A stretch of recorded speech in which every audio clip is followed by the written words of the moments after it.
ఓం శ్రీ గణేశాయ నమః. ఓం శ్రీ సరస్వతే నమః. ఓం శ్రీ గురుదత్తాత్రేయ నమః. ఓం శ్రీ లక్ష్మీనరసింహాయ నమః. 7 ఏప్రిల్ 2026 మంగళవారం రోజు దిన విశేషము మరియు పంచాంగము. దిన విశేషం ఏంటంటే చాలామంది దగ్గర ఏమంటారు, డబ్బులు బరకత్ రావట్లేదు అంటారు కదా. చిన్న చిట్కా చెప్తాను, చేసి చూడండి.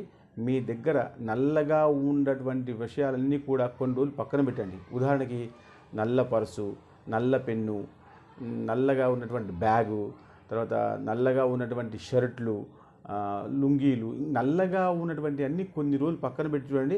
మీకు ఒక 16 నుంచి 23 రోజుల్లో మంచి మార్పు కనబడుతుంది. చిన్న చిట్కా వాడి చూడండి, అందరికి చెప్పండి. శుభం.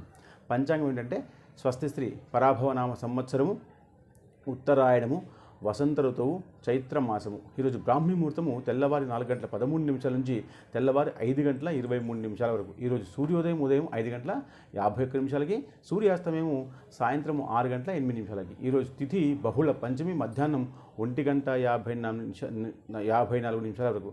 తదుపరి షష్ఠి వస్తుంది. ఆ తర్వాత నక్షత్రము జ్యేష్ఠ నక్షత్రము, ఇది రాత్రి 3:26 వరకు ఉంటుంది. దాని తర్వాత మూలా నక్షత్రం వస్తుంది. ఆ తర్వాత యోగము. ఈ యోగము మీకు విశేషంగా వ్యతిపాత యోగం, ఇది మధ్యాహ్నం 2:19 వరకు ఉంటుంది. దాని తర్వాత మీకు వర్యాన్ అనేటువంటి యోగం వస్తుంది. దాని తర్వాత కరణము, ఇది తైతుల కరణము, ఇది మధ్యాహ్నం 1:54 వరకు ఉంటుంది.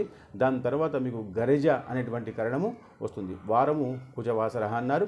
ఆ తర్వాత శుభ సమయము, ఇది ఉదయం 9:08 నుంచి ఉదయం 10:58. దాని తర్వాత రాహుకాలం, ఇది మధ్యాహ్నం 3 గంటల నుంచి సాయంత్రం 4:30 వరకు ఉంటుంది. దాని తర్వాత యమగండము, ఇది ఉదయం 9 నుంచి ఉదయం 10:30 వరకు ఉంటుంది. దాని తర్వాత దుర్ముహూర్తము, ఇది ఉదయం 8:18 నుంచి ఉదయం 9:07 వరకు ఉంటుంది. దాని తర్వాత వర్జము, ఇది ఉదయం 7:02 నుంచి ఉదయం 8:48 వరకు ఉంటుంది. దాని తర్వాత అమృత గడియలు, ఇది సాయంత్రం 5:41 నుంచి సాయంత్రము 7:27 వరకు ఉంటుంది. ఈ విషయాన్ని అందరికీ షేర్ చేయండి, లైక్ చేయండి, కమెంట్ చేయండి. శుభం.